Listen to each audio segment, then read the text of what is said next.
BJP के जो नए चेहरे पार्टी में शामिल हुए हैं संगठन में, उनमें 12 महिला नेता हैं बीजेपी की। और उसमें एक संगीता यादव भी हैं, राष्ट्रीय सचिव बनी हैं। संगीता जी, बहुत बहुत बहुत शुभकामनाएं। क्या कहेंगी, आप संगठन में आई हैं?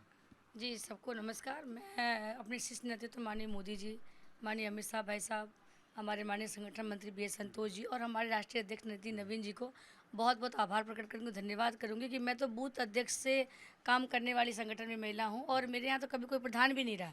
तो देखा जाए तो पार्टी ने ये अवसर दिया तो मैं आज तक यहाँ तक पहुँची हूँ।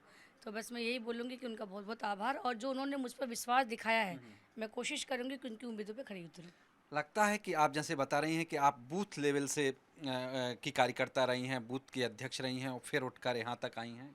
एक बड़ी अपॉर्चुनिटी पार्टी ने दी है। जी हाँ, बिल्कुल दिया है। मैंने अपना चौचरा विधानसभा में जब काम करना शुरू किया, तो मैं चूँकि यादव थी, तो आधे लोग इसके पे भी बोलते थे कि भई यादव को पार्टी मौका नहीं देगी, आप क्यों टाइम ख़राब करें? लेकिन मुझे, अच्छा। हाँ, मैंने बहुत सुना हुआ है। हाँ, यूपी में बोलते होंगे कि हाँ, यादव तो एक ही यादव हो तरफ गए, रहता है। लेकिन एक तरफ रहता नहीं, लोग पार्टी के लिए भी बोलते थे। लेकिन आज देखिए, पार्टी ने, मैं अगर यहाँ तक चली हूँ, तो मेरे यहाँ तो कोई ऐसा सोर्स नहीं है ना जो मुझे ऐसे प्रमोट करे, कोई हेडिटरी नहीं है। तो ये मिथक भी दूर हुआ, यादव को मौका नहीं मिलता। आज मैं देखिए विधायक रही हूँ, एमपी हूँ, महिला मोर्चा में राष्ट्रीय मंत्री थी, दिल्ली की इंचार्ज हूँ, 5-6 स्टेट में चुनाव कराने के लिए पार्टी ने भेजा। आज राष्ट्रीय मंत्री का दायित्व मिला है, तो उस मिथक को भी झूठला रहे हैं।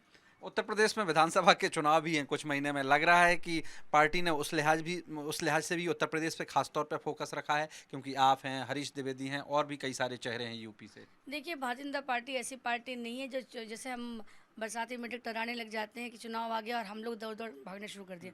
हम तो पाँचों साल सबका चुनाव के मूड में तो नहीं कह सकते हैं, हम जनता की भलाई के लिए ही काम करते हैं। हाँ, चुनाव एक लोकतंत्र का पर्व है, उसमें हमारे साथ और पार्टियाँ भी पार्टिसिपेट करती हैं और उस पर्व को हम अच्छे से मनाते हैं, आप ये कह सकती हैं।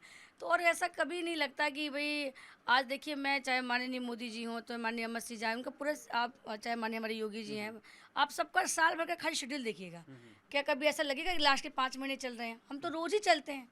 तो ये थोड़ा-सा चुनाव के लिए, हाँ ठीक है, लोग 27 का चुनाव आ रहा है, नो डाउट चुनाव तो की पूरी रणनीतियाँ हम तैयारी है 27 की संगठन की। संगठन की भी तैयारी है, सरकार की भी तैयारी है और माता शक्ति का आशीर्वाद भी है, और 27 में फिर हम आ भी रहे हैं। हाँ, तो संगीता यादव जो सांसद भी हैं, अब पार्टी में राष्ट्रीय सचिव बनी हैं, वो कह रही हैं ये बड़ी अपॉर्चुनिटी है जो पार्टी ने उनको दी है और वो बूथ लेवल अध्यक्ष से उठकर यहाँ पार्टी के राष्ट्रीय सचिव के पद तक पहुँची हैं।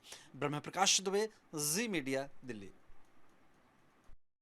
आज सरकार ने सुप्रीम कोर्ट में बताया है कि देखिए, दिल्ली पुलिस ने कहा है बेसिकली कि जो लाठीचार्ज हुआ था वो ऐसी परिस्थिति में जब लोग पार्लियामेंट में घुसने की कोशिश कर रहे थे और कई बैरिकेड्स तोड़ रहे थे। इसी तरह बिहार पुलिस ने ये कहा है कि देखिए, पुलिस वाले ने जो गन है वो अपने बचाव में सिर्फ दिखाई थी, इस्तेमाल नहीं की। तो जो प्रोपेगेंडा चल रहा था, लग रहा है कि वो दूर हुआ। इसमें मैं, देखिए, मैं यही कहना चाहूँगी कि जो उन्होंने हमारी सरकार ने कहा ठीक कहा है। क्योंकि देखिए, जो पार्लियामेंट है हमारी, वो पूरे हमारे देश का नहीं, हमें इंटरनेशनल तौर पे भी दिखाया जाता है कि वो हमारे किस गौरव है। गौरव है। अगर उसमें एक हमारी उस समय ऐसी सूचना भी ऐसी आई थी कि 5 से 6 हज़ार बच्चे हैं, तो ठीक है भाई, बच्चों से तो बैठ के बात की जाएगी, लेकिन अचानक में देखा जाए बच्चों के साथ साथ अलग टाइप के बड़े बड़े लोग भी आके बैरिकेडिंग को तोड़ने लगे। तो फिर ये किया गया, और उस समय मैं और आप भी रहते, शायद यही डिसीजन लेते। तो और पुलिस भी देखिए, हमेशा मैं दिल्ली पुलिस को देखती भी रहती हूँ, तो सहयोग के मूड में ही रहती है। तो जो हलफनामा दिया, ठीक ही दिया है।